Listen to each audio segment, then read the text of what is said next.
Well, I put my money where my mouth is. Today, I've spent about $10,000 investing in Black Bolt and White Flare, so I'm happy with my position. I've completed it. I don't really have an interest in buying any more. I'm going to be talking over a couple things why I think it's pretty underrated. Today, I'll be talking about 4 main reasons on why I decided to pull the trigger and buy these, so I don't want to waste your time and let's begin. Alrighty, number 1, Pokemon are not really that likely to heavily reprint Black Bolt and White Flare. There's a couple reasons why. First of all, it doesn't really have a lot of demand compared to other sets, but also, have you noticed that you haven't really seen much Stellar Crown or Paradox Rift or Temporal Forces or realistically any really mid-tier sets, like some Journey Together? We haven't seen much of it. And a big contributing factor towards that is because it's not worth Pokemon's time to reprint them. They would rather focus on Prismatic, on Destined, on Mega Evolutions, and newer sets coming up. You've got to remember, Mega Evolutions, they had to split it into 2 ways because they couldn't do a full release on the original date. The figure collection boxes got delayed over and over and over again. They're constantly pushing things back. So this opens up a bit of an opportunity where you can go ahead and almost just like snipe these mid-tier sets where it's not horrible. So it's not like it doesn't have any long-term potential, but it's also not the best set ever, meaning it does allow you to get boxes quite cheap, right? Most of the time the play is just to buy the best set, but the thing is, you can buy Destined Rivals and I'm sure you'll do quite well. But if you've got a really underrated set that has a couple of these other reasons, it is more motivating to pull the trigger on these. But then a big contributing factor is that if you know there's a good chance they're probably not going to reprint it, like it came out in June or July, it was one of the months. So that means the next June or July, it's already going to be 1 year old. Like, it's getting older and older every day. Now, I'm not saying that there won't be a reprint at all, but it won't get printed to the level like Prismatic and Destined Rivals. So what this means is, in the future, if people go ahead and look at it and go, you know what, Black Bolt White Flare is actually pretty solid, and these, especially with these couple of the reasons, yeah, I want to buy some, I want to crack some, I want to invest in some, I want to keep some sealed. All right, well, a lot of that attention it's likely to get is going to be after it's out of rotation, or it's just too late. Like Paldean Fates, for example, right? People jumped on the Paldean Fates train pretty much this year. So it was very close to the end of its life cycle. So it didn't really give Pokemon much time to reprint it. They tried to do a massive boost amount reprint, which naturally did affect the price quite a lot. But the thing is, they're also doing that collection box reprint, but it's just simply not enough time. So if it was hot from the beginning, Pokemon would have way more time to reprint it, but no, it's actually now treated as a really good set, except there's been a lot less printing compared to a set like 151. And I do believe that is a big contributing factor towards why we saw Paldean Fates just send it so much this year. Like, the booster bundle displays did so well, and there was actually a time where they flipped 151. If I'm being honest with you, I feel like it's going to flip it again, so it'll be interesting to see. Number 2, the difficulty to grade the cards. So the gem rate is almost the same as Paldea Evolved. Paldea Evolved is about 18%. However, to grade illustration rares is about 21% in Black Bolt and White Flare. Now, the reason why this is so significant is because there's so many of them. So generally, what happens when we have such a big set is people can't fully comprehend it. So what happens is, as time goes on, a couple explode in value. If I'm being honest with you, I looked over all the White Flare cards. I looked over all the Black Bolt cards. I noticed a couple that, in my opinion, I think are going to do quite well long term. I think they're going to stick out and eventually people are going to start buying it up. Similar to how people did with Crown Zenith. There were so many cards in Crown Zenith that weren't as appreciated as other cards, and it's not because it was a bad card, it's just purely because there were so many cards that it took so long for people to comprehend the whole set. And I think it's going to have a very similar fate with Paldea Evolved, where there's so many illustration rares, if you throw enough shit against the wall, eventually something sticks, right? So with Paldea Evolved, it's just like a bunch of illustration rares, and you got like the Magikarp that hits, and then you've got a couple other cards that hits, and it's like happy days, right? I think with Black Bolt and White Flare, we're going to see a similar thing. But here's the thing about Black Bolt and White Flare. First of all, it's a holiday set, meaning there's going to be just less of these cards, but also the pull rates are so hard. So you've got to think, Paldea Evolved, it's about 1 in 500 packs to pull the Magikarp. It's about a $300 card. Now, I would credit, honestly, I'm just going to say I'm going to say $100, maybe even more of the Magikarp's value to purely it being difficult to grade. It's very rare that we see a set with 1 in 500 pull rates and the card is like $300. That's not common, right? Like that needs a lot of buying pressure to really sustain that amount of supply. Like damn. So it's not common. And I think a lot of the buying pressure is people buying it to grade it to try and hit that 10. There's a lot of demand purely because if you hit a 10, with you like 7x your money or something, that is really enticing, especially when you look at the gem rate and you go, hang on, it's like an 18% gem rate.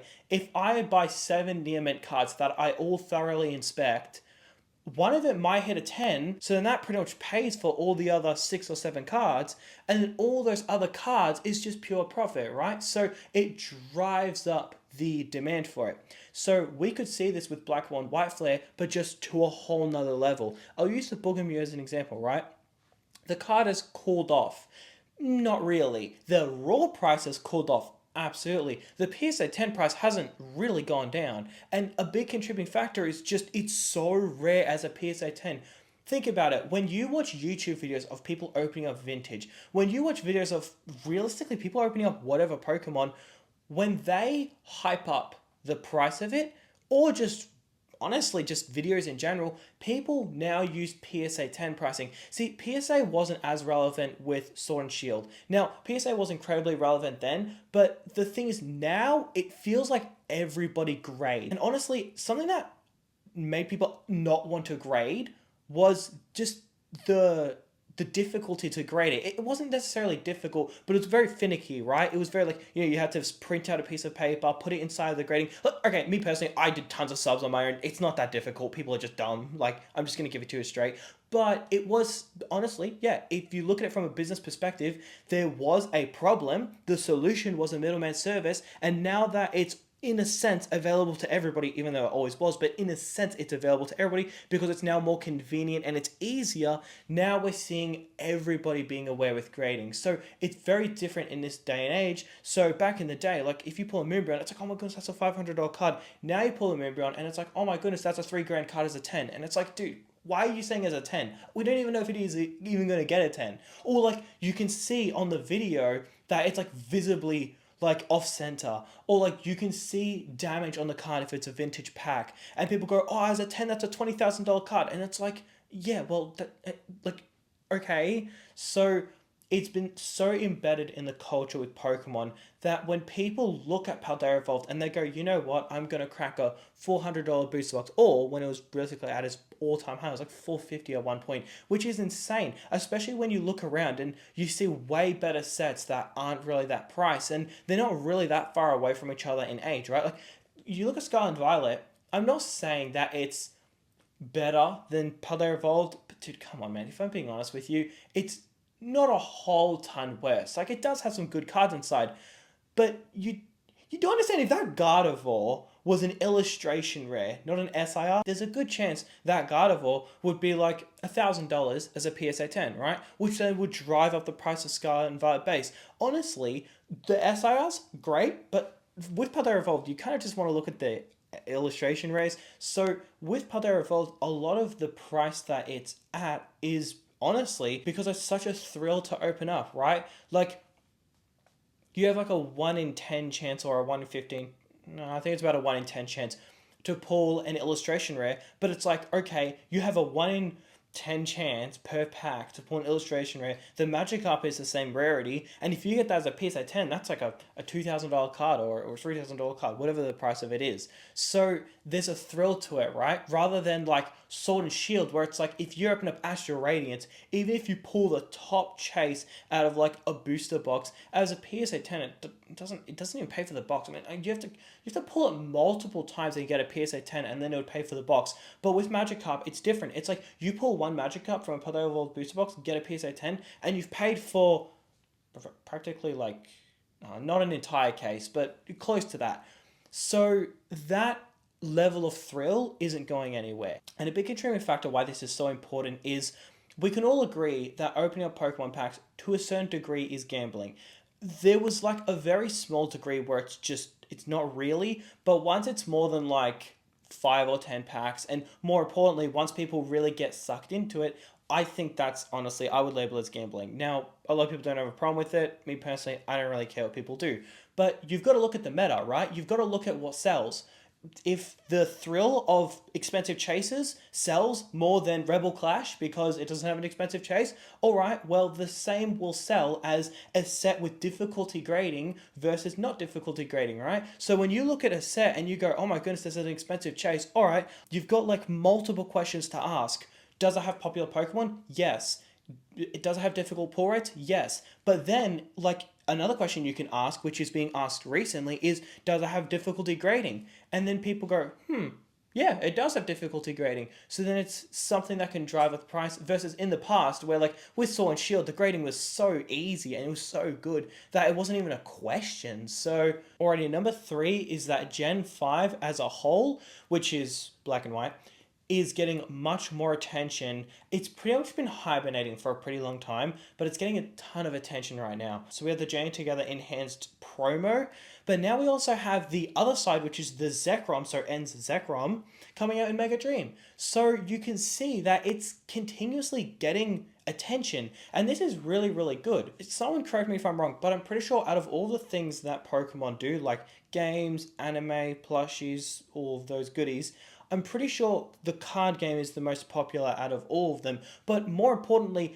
honestly, not even playing it, more of just collecting it. It's very enjoyable, right? So, and also, it doesn't really take up a lot of time. So, versus like anime or a game where it does take up a lot of time. So, you have a wider audience where they can just enjoy the card game. So, I'm pretty sure the card game is the most popular. Feel free to correct me if I'm wrong on that. But if a Pokemon is getting a lot of attention, then it does help other cards of that same Pokemon do well in other sets. Because if they make multiple Zekroms, if they do something else with black and white, then it'll help Black Bolt White Flare just rise up a bit. It's the same thing as X and Y. I mean, you look at X and Y and it was dead in the water.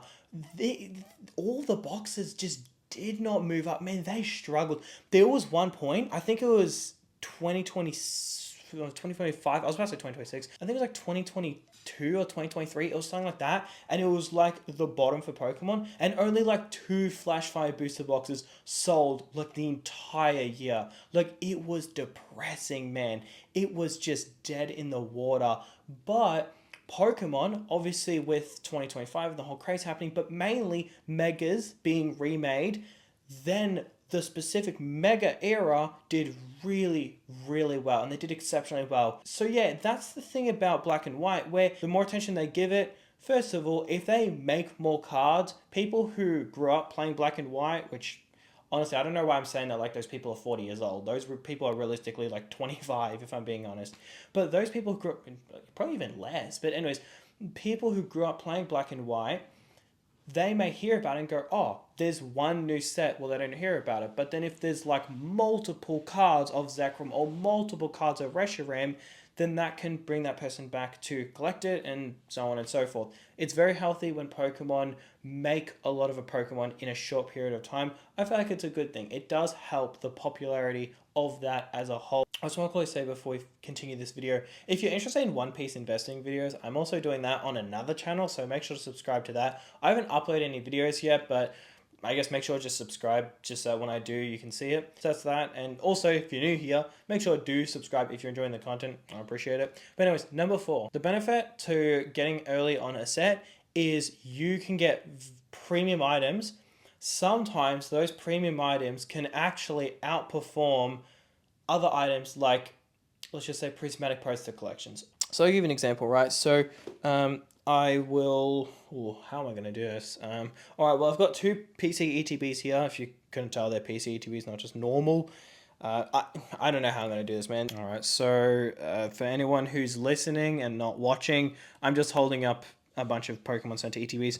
So I've got 5 White Flare and 5 Black Bolt. Now, when you're early on a set, you have to be wise with what you purchase, right? So I think the biggest slap in the face for being early on a set is if you buy an item that gets heavily reprinted and then everybody decides to jump on the train like before it goes out of rotation, right? Like Paladin Fates. if you bought ETBs, like, you'd be laughing, right? Like, you'd be absolutely giggling. But if you bought booster bundles early on, you wouldn't be giggling, right? So that's why, like with Prismatic, just going based off realistically the very few data we have with like booster bundle displays, I've recommended people, I've said, hey, unless it's a UK exclusive, I wouldn't really be buying booster bundle displays when the set comes out. Like, now it's fine, right? If you hold 151 booster bundle displays and Paladin Fates, like, so do I, right? Like, I'm all for that. But my critique is buying items like booster bundles. That's not good. Buying normal ETBs.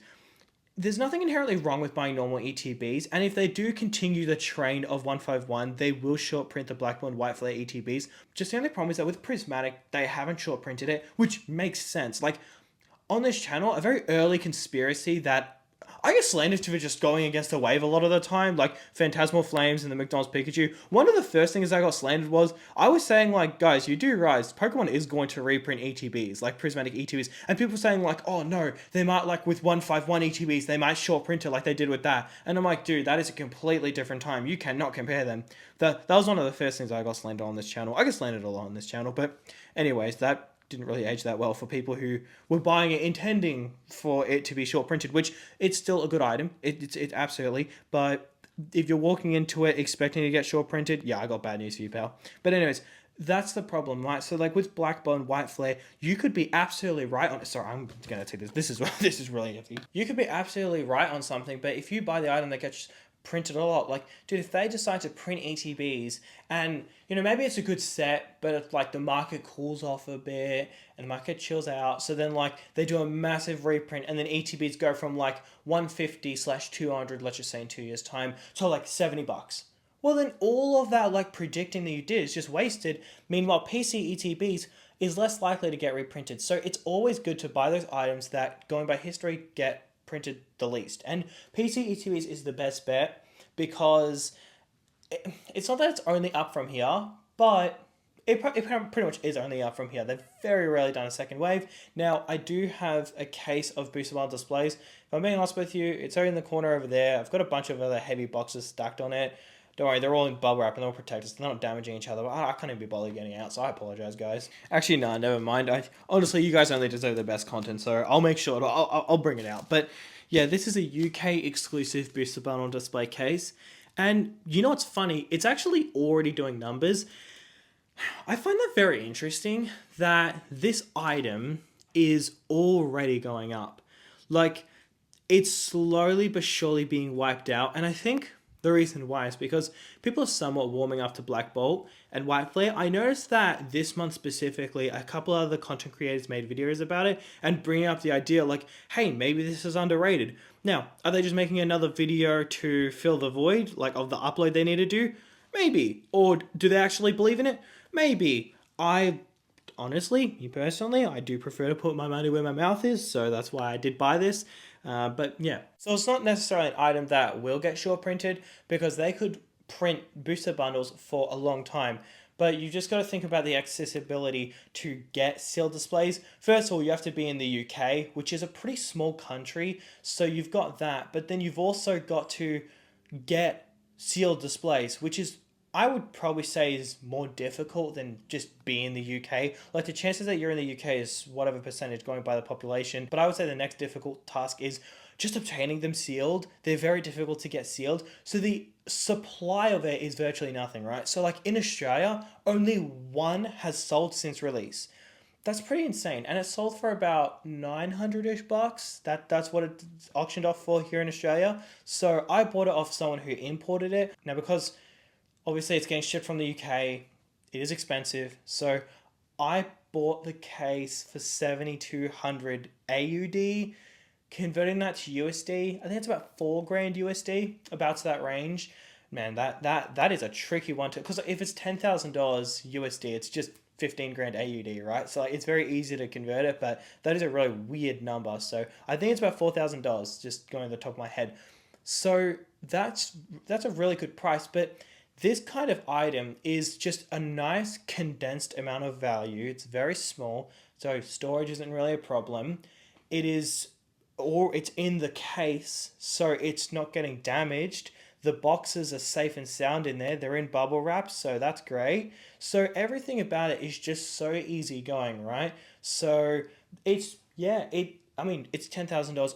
Funnily enough, I did use AUD pricing because I mean, if it's USD, it's like $7,000, which is such a specific number. But yeah, it's just one of those plays where you're confident on something, you get in early, and you just see how it does, right? Look, maybe it'll be the next Fusion Strike where it was slandered, but then people look at it and go like, it's an obvious play. Like in all of Scarlet and Violet, the one I compare closest to Fusion Strike is probably Black Ball and White Flare.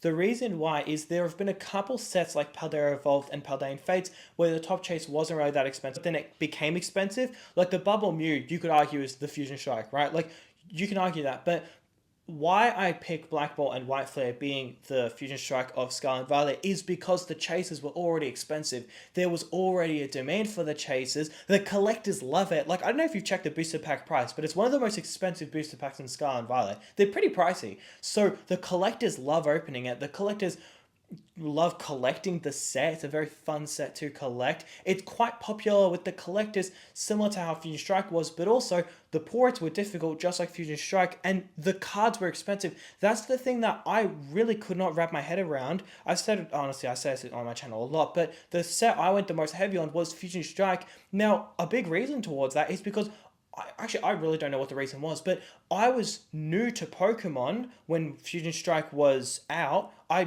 got in Sword Shield around when Evolving Skies came out.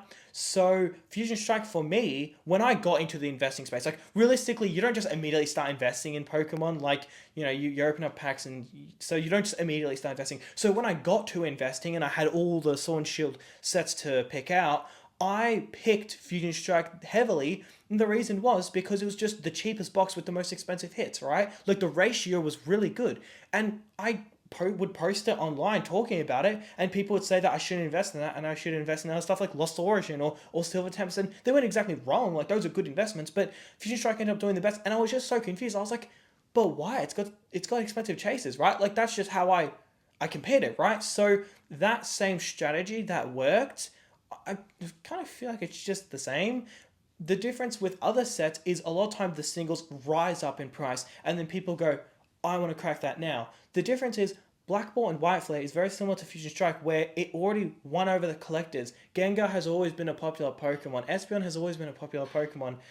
Mew has always been a popular Pokemon. It's become very huge recently, similar to the Umbreon, but it always has had a level of popularity, right? It feels really obvious, and something that I've noticed is whenever I talk about Black Bolt and White Flare, a lot of really, really smart people in the industry, they hear me out. Like, I know a couple people who are like in the millions and they watch my videos, and specifically a lot of those really, really smart people, now that I've brought it up, they go to me, they DM me and say, you know what? You actually make a good point. Like, you're actually onto something, right? So I feel like a lot of almost, I hate to use the word smart money, it's so cringe, but I feel like almost a lot of the smart money is like moving in, well, I just cringe saying that, holy crap. But the point is, a lot of people who've been here for a good while are realizing like, yeah, it's actually a really good set. And then all the new people in this industry are going to realize later, like, maybe a set maybe people can warm up to it. If it doesn't sell out immediately on release, or if it doesn't have as much popularity on release, it doesn't just mean it's a horse crap set, right? So like, you can't really teach experience, right? You can kind of only learn it. So it's the same thing as like, say, Paldean Fates or Fusion Strike. If you were there and no one was investing in it, no one was really talking about it, the collectors loved it, but no one was really talking about it on the investing side of it, and it's stuck on shelves, it was on clearance, then that will almost like teach you like, hey, sometimes it can be on clearance or sometimes it can have less popularity, but it'll rise in popularity. And I think that's something a lot of people kind of miss. Like now people want to go for the safest bet, which I don't blame them for the record. I've made it clear on my channel. If you don't buy Black Ball White Flare, I actually don't blame you, right? Like I'm a little devious. I'm a little risky. I'm happy to buy this. Actually, I'm not even that risky to be honest. I have a very basic collector profile, but this is an item where I look at it and I just think like, yeah, that's honestly really obvious. There's a lot of things just pointing to its success. And the fact that the ETBs are just really cheap, the booster bundles are really cheap, the booster bundle displays, the UK exclusive, thing about how hard it is to acquire, they're not honestly that expensive. So all these things really just, honestly, they've convinced me. So yeah, I hope this video helps. If you're interested in buying it, then good luck, I guess. But yeah, thank you for watching and have a good one.